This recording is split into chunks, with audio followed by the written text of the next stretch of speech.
Welcome to the Talent Development Hot Seat Podcast. I'm your host, Andy Storch, and I'm excited that you're joining me for another great episode and conversation to help you up your game and improve your capabilities in the world of talent development. And today we are talking about building L&D teams and L&D in professional services, as well as employee experience and many other things. My guest today is Kelsey Kelly, formerly Kelsey Carter, who is a human-centered L&D leader driving impact at the crossroads of lifelong learning and employee experience. Currently, she is the manager of learning and employee experience at Point B, which is a professional services firm in the United States. Kelsey, welcome to the show. Thank you for having me. I'm excited to be here. I'm excited to have you too. We were laughing. I was getting a little tied up doing the introduction of your name because you just changed it within like the last week, newly married Kelsey. So congratulations. How does it feel?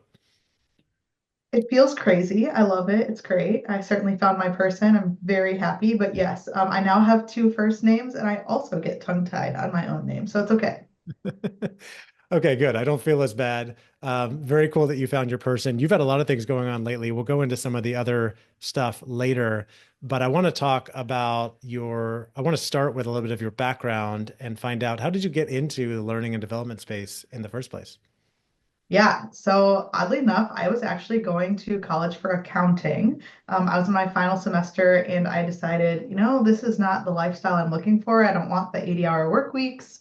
I didn't really want to continue pushing through school. And so I went to the counselor and I said, hey, what can I graduate with? And they're like, well, human resources and business management. I'm like, sign me up. Like, let's go down this path.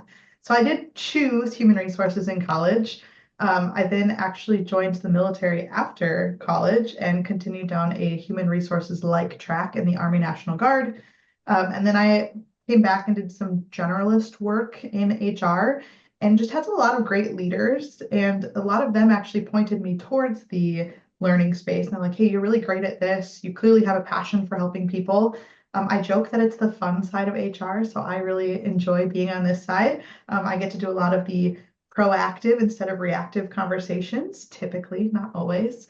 But trying to help people instead of having to put out some of those fires. I always joke there's no emergencies in learning development. There's not anything I can do for you today that's really going to have a big impact unless it's about 6 months down the road when you actually develop those skills. So uh, I kind of fell into it. I definitely did the generalist work for a while and then decided to start specifically trying to specialize in the learning field. And that's when I took my job with Point B and have loved it ever since.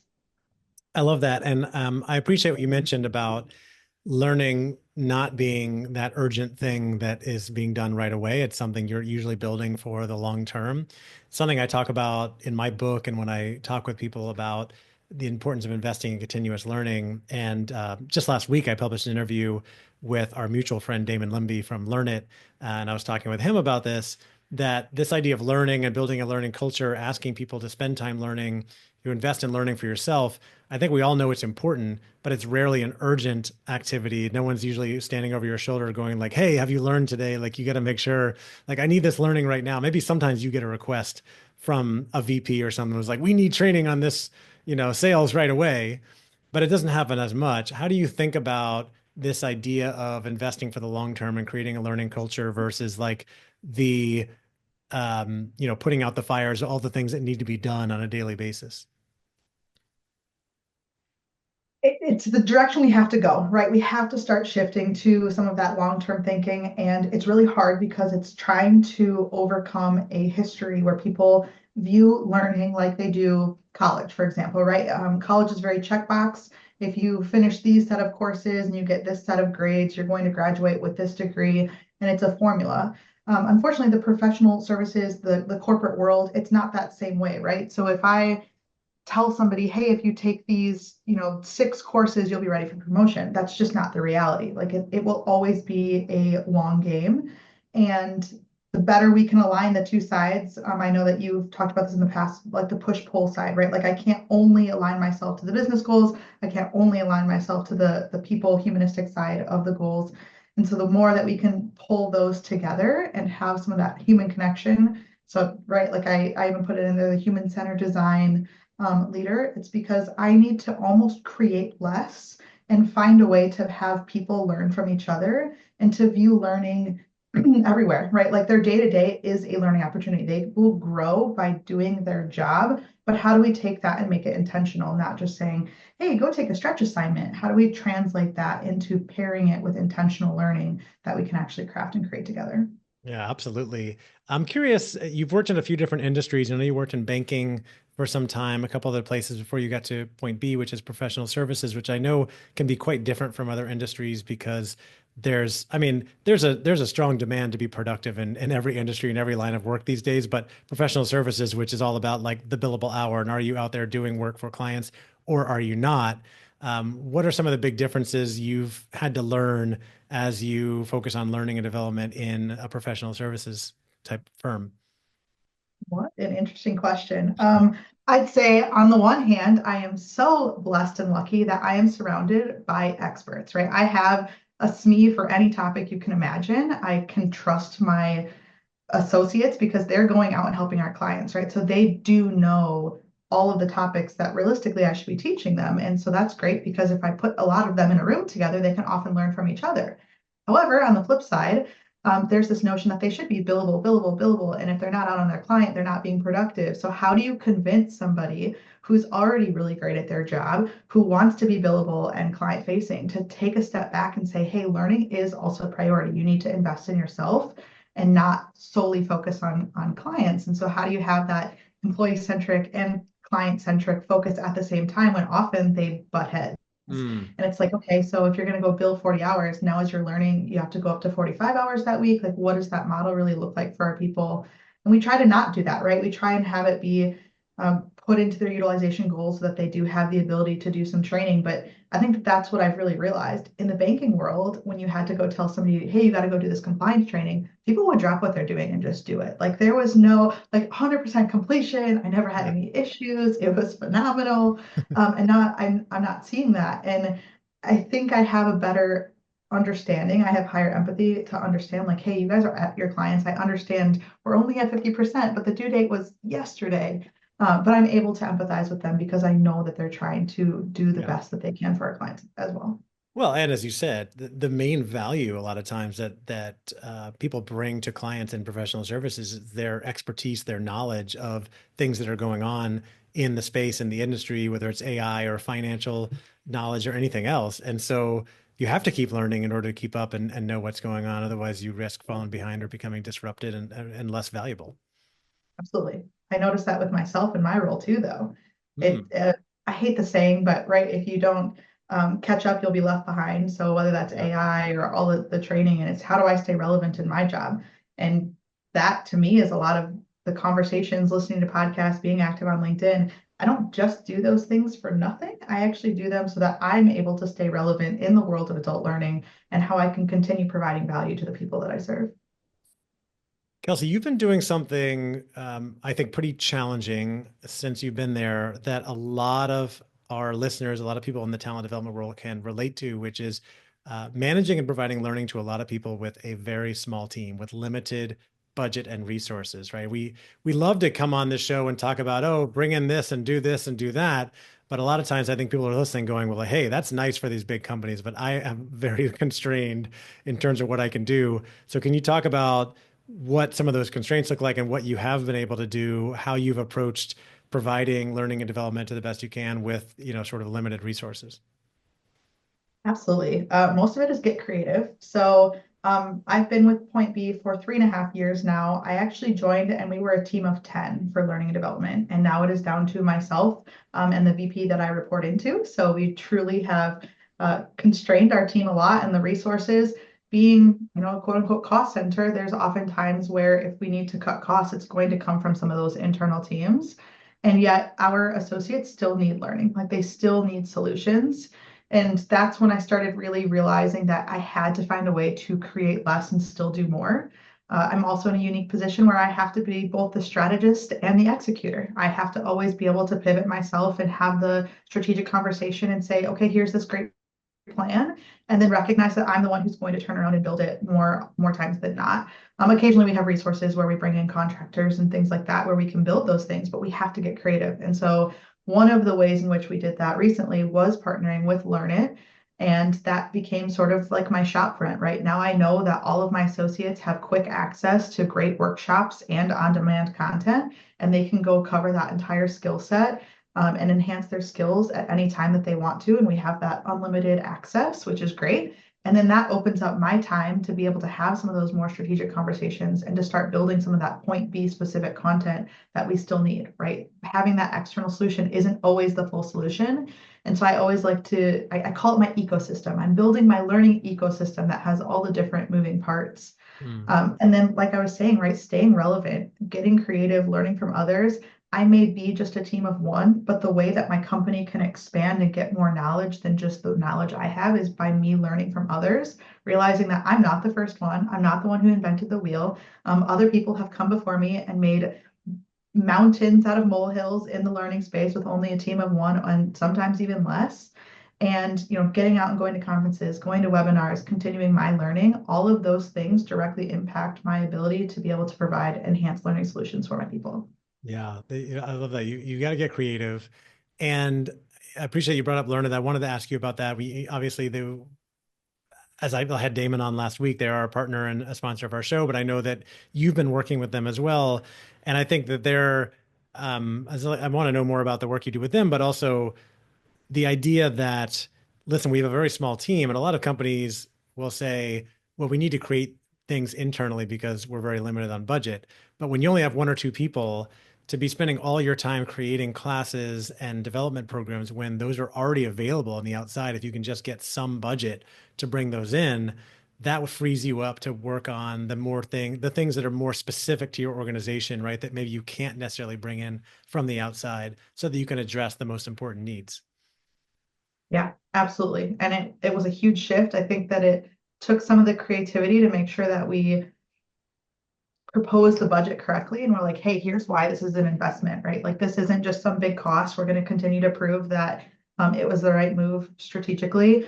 And honestly, it's something like Learn It. If I'm going to look at bringing in a couple people and you look at the people side and the cost of that versus bringing in a partner like this where the content is already ready and can be presented tomorrow, that's huge because the lag time for me to build something, even something pretty basic, is couple weeks up to a couple months, depending on what the Mhm. content is and how long it'll be.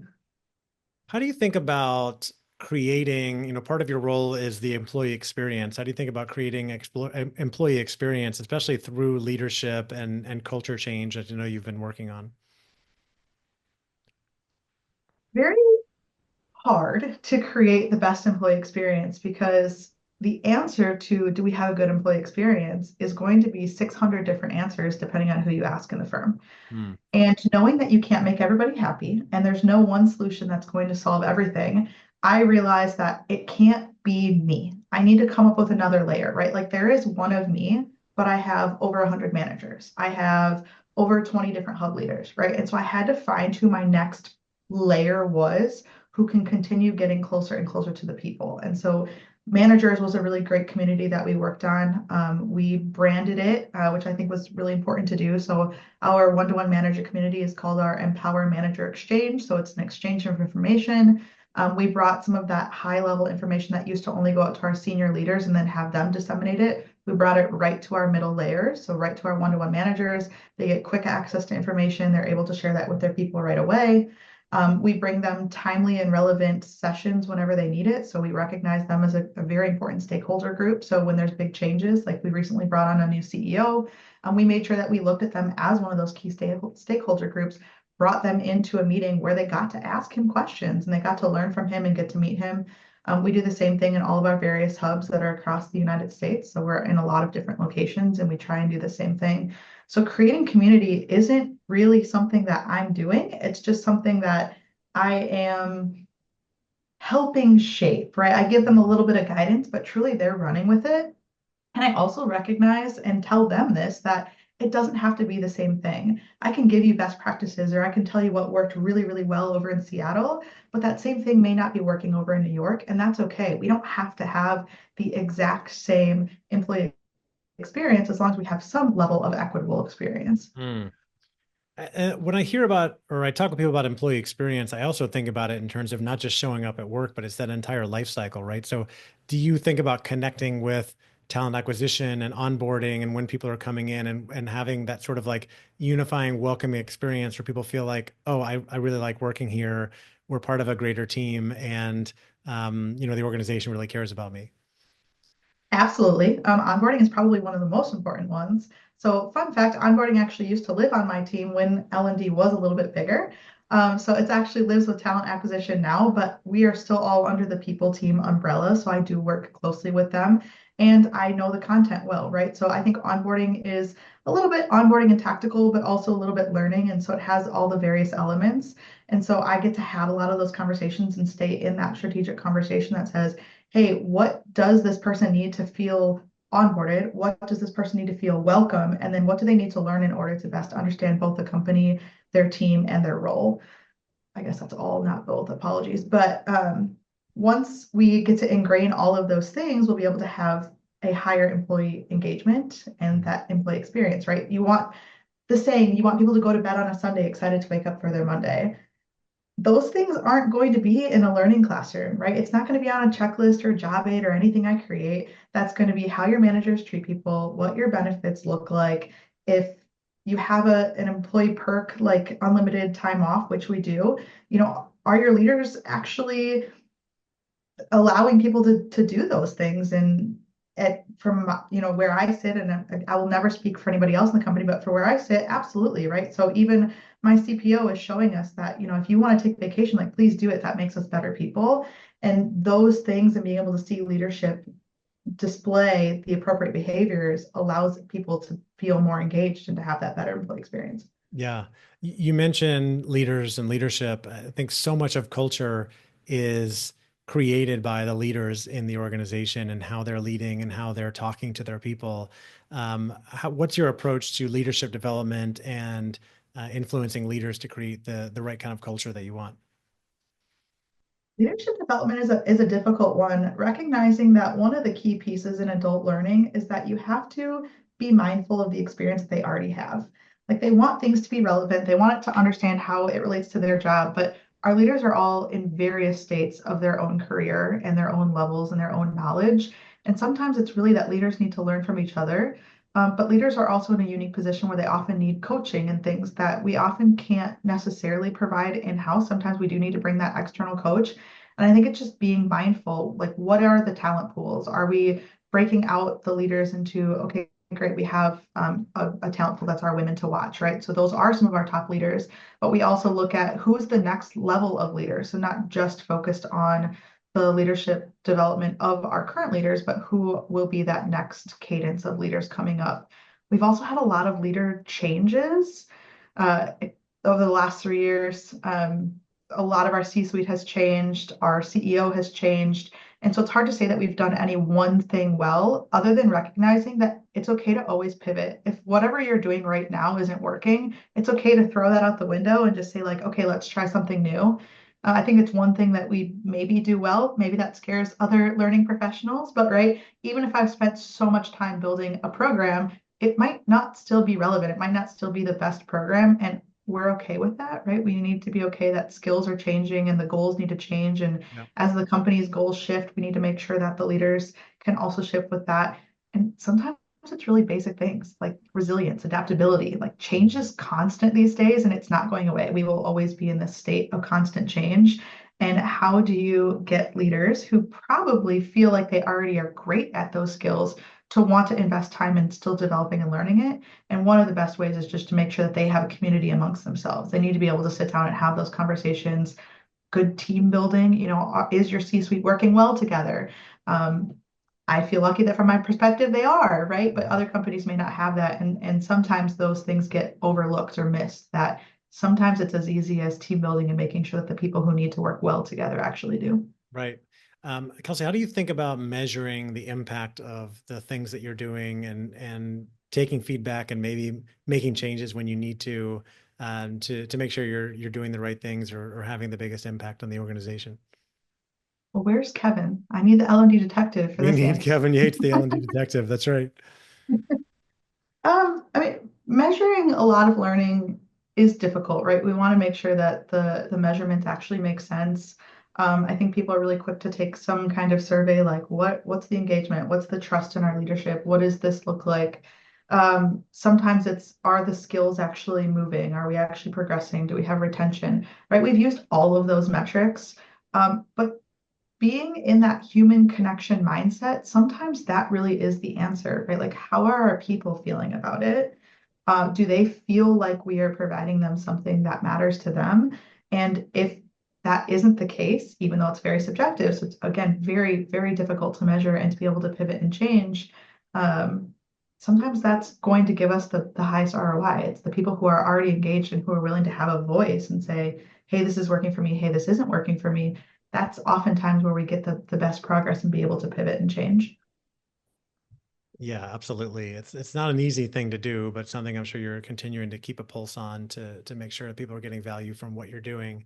I'm going to shift gears, Kelsey, and talk about grief, which is something that I don't know if we've talked about much on this podcast, but something that touches a lot of people, that a lot of people get to deal with. And the reason I bring that up is because your grandmother passed away recently. I know you were very close with her, and you were very public about the entire thing. You posted on LinkedIn several times about spending kind of the final days with her, going through the grieving process after she passed away.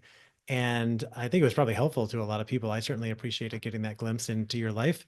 And I'm curious what you learned about grief through that process, especially you had plenty of other things going on in your life, but I know you took a lot of time to be with her, and then there were a lot of things to manage.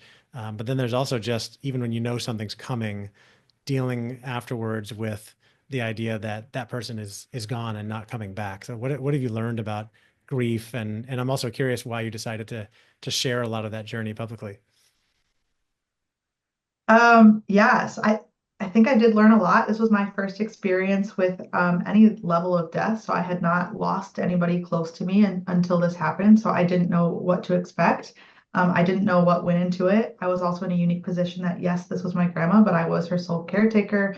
I was the sole executor, so I was the one doing it all. I was the one who had to, after the fact, clean up the apartment, handle all the affairs, figure out how to communicate with banks and Social Security and all of these different entities.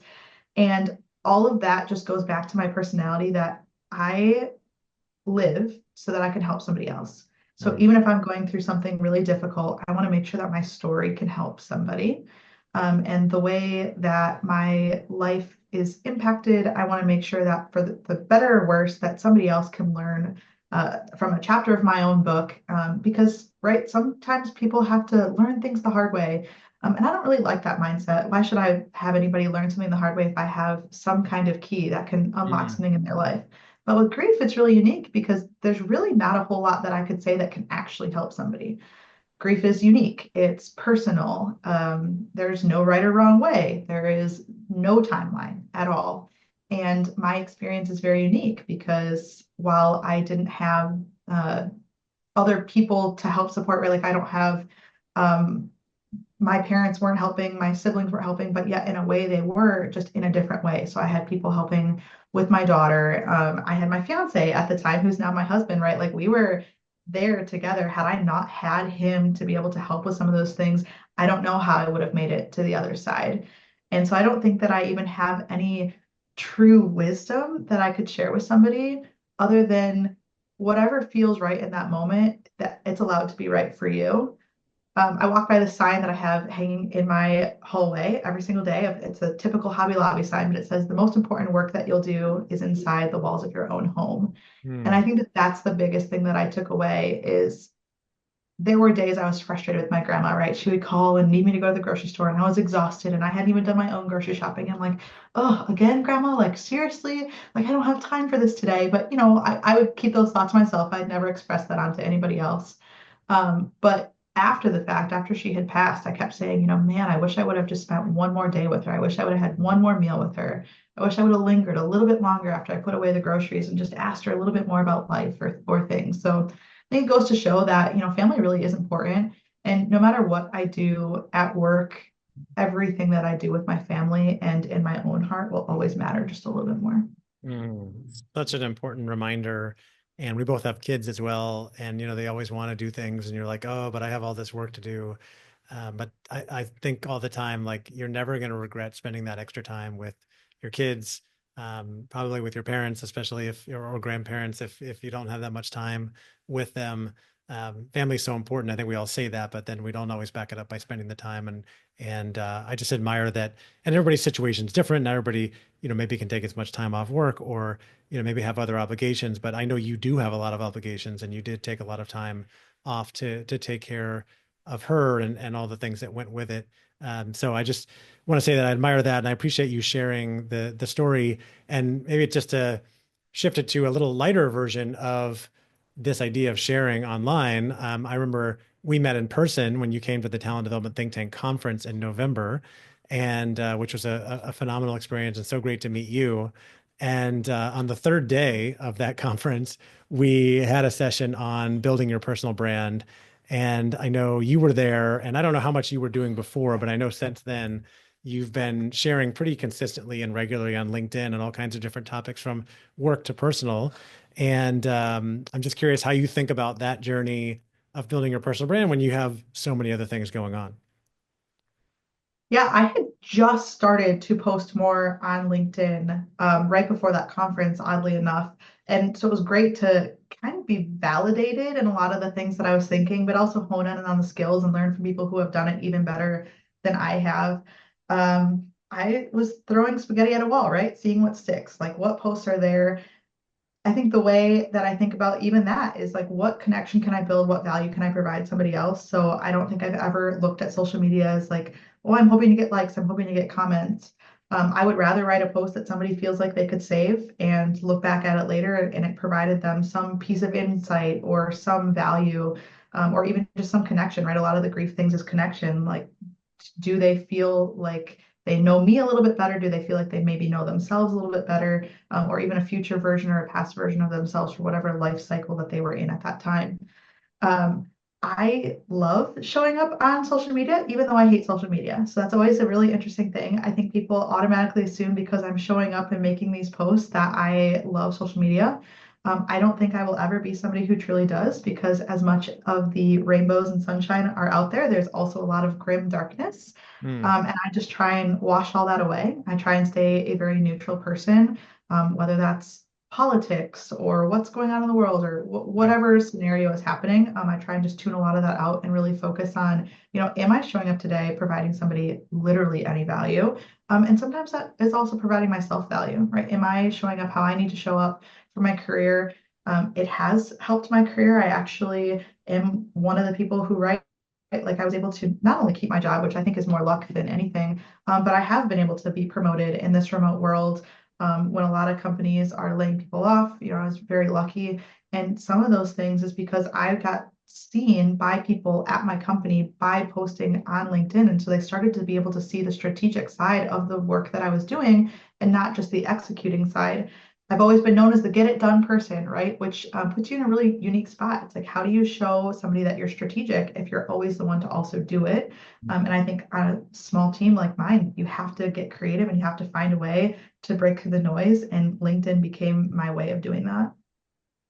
I love hearing that. I'm working on a new book about building your personal brand in corporate, and I think there's so many advantages to being out there, finding, the right ways to promote yourself and what you bring to the table and the work you do. And so, of course, I love hearing that it has brought benefits to you. I would guess and assume it brings benefits to the organization as well in terms of building that employer brand. And thank you for the reminder too that I mean, social media, a lot of people feel conflicted about it. That's why I often remind people to try to take ownership of your social media experience. Think about where's the best place for you to be, where are you going to be able to give the most value and get the most value. If there's a place that is stressing you out, you don't have to go there. That the algorithms do learn from us. Like if you follow certain people and just don't engage with certain things, they stop showing up. Right. Once I stopped engaging with negative stuff stopped showing up in my feed. And that I think, at least, you talked about the darkness versus the sunshine, that LinkedIn tends to be a little bit more of a sunnier place than some of these other platforms that you could be spending time on, which is why another reason why I spend most of my time on LinkedIn. Besides the fact that you can build a professional brand there, there's a lot fewer political arguments as well. Yes, there are. I think the one piece of advice I always give people is don't forget to still be authentic, though, right? Like, Mm. even though Right. LinkedIn is this professional site, Yeah. I often won't show myself as this perfectly buttoned up in a suit person because Right. that's not who I am, right? I have other pieces of my life, of my personality. I remember that I had my banner photo on LinkedIn when I got my current job, was of me and my daughter. And people were baffled. They're like, why on earth would you put that on there? You're not supposed to, show that you're a mom. And I would just say back, like, if the What? company doesn't want me because I'm a single mom, then they're the wrong company for me. I'm going to find the right culture. I Yeah. will draw in the right culture by just showing up as who I am. Yeah. And if I'm anybody else, then how am I going to show up to my job? They're Right. going to expect me to be somebody and I won't be that person. So I just always show up as exactly who I am. Regardless if you meet me in real life or on LinkedIn, you're going to get the same Yeah. Kelsey that Yeah. hopefully people like. If you don't like me, that's fine too. I I like that. I think a lot of people probably do like you and appreciate the ways you're showing up. As I mentioned, you shared the journey with your grandmother, with your fiance getting married recently, as well as a lot of professional lessons. And the other thing you said that I just want to highlight for people as well, if you are on the journey to maybe start sharing content on LinkedIn, that when you focus on giving value and what you think will be interesting to people and just starting some conversations and not worry so much about the likes and comments because you're not going to get very many especially when you're starting out. It takes quite a while. I've been doing this for years and I still post things sometimes and get absolute crickets, and it's fine. I'll just, share something else tomorrow and keep joining conversations on other people's posts and keep building relationships and a brand that way. Not everything's going to work out. And it's not necessarily about being famous or becoming a quote unquote influencer. It's just about making an impact, helping other people, connecting, building a brand, building a network, and seeing where that goes. And you won't ever know until you start taking action on it.